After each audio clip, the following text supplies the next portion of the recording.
The whole success of Dinosaurs is because of the writing, because of the design of the characters, because of the performers. That was what was fun about the show, is to just go all over the political map and attack everybody. Attack right wing, attack left wing, attack atheists, attack religionists, attack everyone. And it was very funny. We were able to get away with it because it's just a puppet show. It was definitely a show that was about tolerance and coming together and communities and how communities should live. I think if any show lasts, I mean, that's what hopefully you're achieving, is that people watch it for different reasons.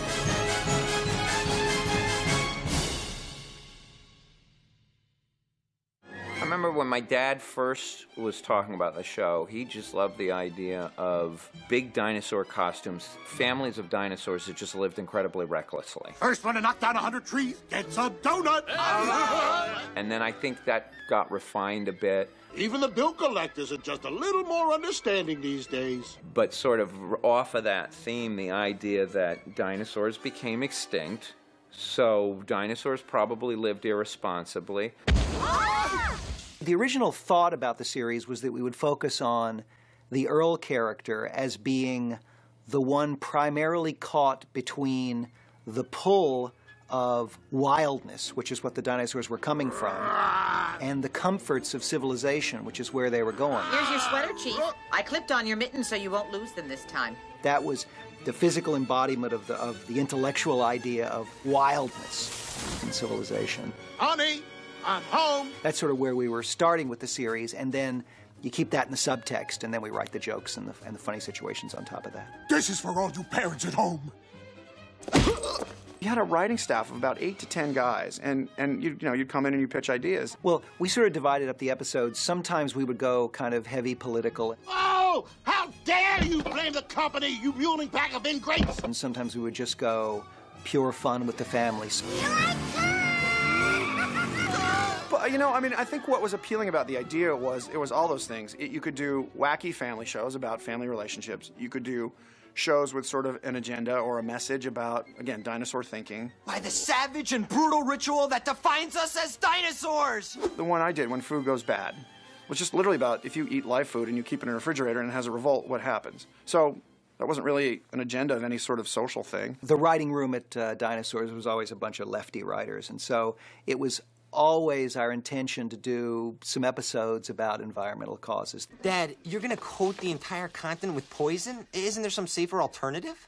Like what? The genesis of the show from Jim Henson was that the dinosaurs were these huge lumbering creatures that just sort of marched through the earth, eating up all of its resources, ravaging it until there was nothing left, and finally they disappeared. So we always knew that would be the arc of the series. We tried to incorporate that into a number of episodes. So we did an episode where Earl was pushing over a giant tree and he was struck by lightning, and he and the tree sort of traded personalities, and Earl ended up in the tree and experienced what the tree's life was like. And the tree inhabited Earl's life and got to experience the joy of moving around and having a family. How wondrous it is to be a dinosaur! It was really a very sweet and beautiful episode. We did an episode where Earl got scared because he believed he had been visited by aliens from another planet, godlike creatures who told him that he should take better care of the Earth, and so he became an environmentalist for the episode. We dinosaurs have got to stop abusing the Earth's environment! Until he found out he had been tricked, and then he went back to his old ways. Robbie? We did an episode where they all get used to chewing this particular plant that makes them happy. What are you eating? Oh, it's a plant Robbie found in the forest. It's made us very happy. You know, when everyone starts chewing on these leaves, they stop working and they feel really good, and they're like, what can be wrong with that? But at the end of the day, kind of society grinds to a halt. That was obviously a parody of things that had a really good agenda. It was a drug episode, but, you know, at a time where you really couldn't even talk about it. It's very hard now to discuss drugs in a family situation. What could be bad about something that makes you feel good? Even though drugs is clearly an issue in most families in America, and something that, you know, people should probably talk about it. And that's, you know, postmodern sitcom writing at that point. It's been done to death, you know, very special episodes where you all learn a valuable lesson. This is your brain. This is your brain on the planet. Oh! The message was still in there, but it was you know, for kids, they might get the kind of the basic thing is like, hey, doing something that makes you feel so good, but causes you to stop existing or stop caring about existence is not a good idea. But anyone, you know, over the age of 15 who'd already seen a very special episode of Charles in Charge or whatever the heck was on, where, you know, you could get the parody of like, okay, I get the joke. So come on, say no to drugs. Help put a stop to preachy sitcom endings like this one. Sometimes people didn't get the joke. The episode I'm referring to was Hurling Day. Isn't throwing Grandma off a cliff just a waste of a perfectly good old lady? In dinosaur culture, when someone hit 70 years old, you throw them off a cliff. I'm throwing her. I married you so I could throw her. We got letters from the Gray Panthers, which was like the fighting group of the Association for Retired People. They were very upset about it, and they were like, oh, I'm not going to watch this, and then wrote us angry letters. And I'm like, did you wait till the end? I feel like I could live to be a million. Well, I think there was a basic outrageous element to the concept that's a suspension of disbelief.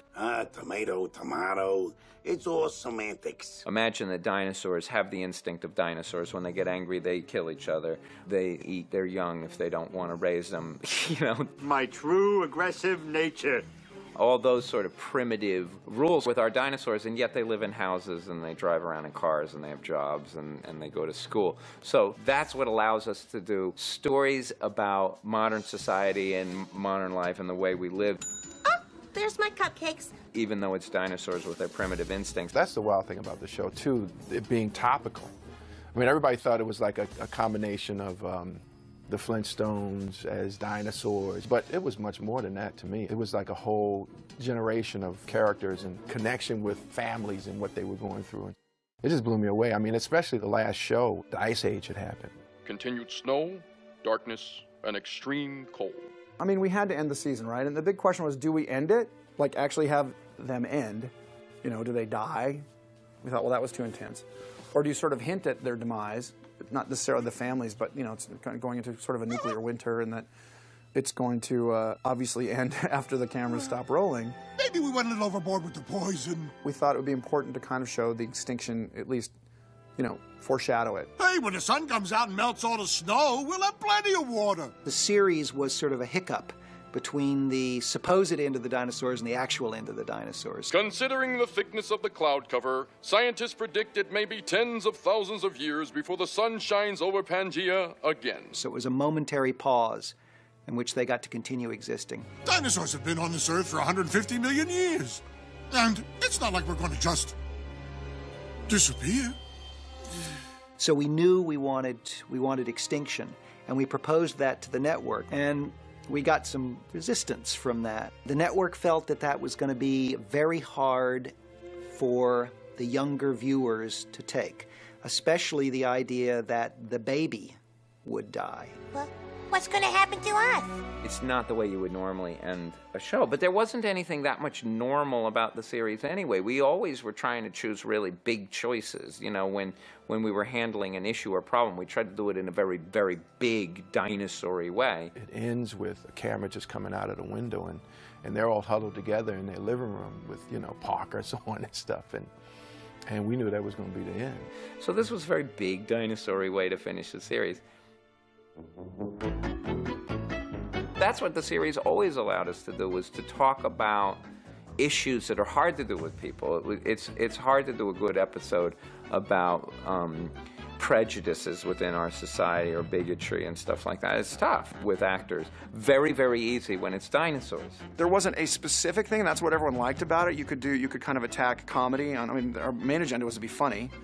And I think that's what a show with a lot of writers brings to it, is everyone has different takes on what to do with this group of characters. Dinosaurs has been our best written show that we've ever done. The writing on this was great, and I think the success of the show really is mainly because of the writing, and then everything comes after that.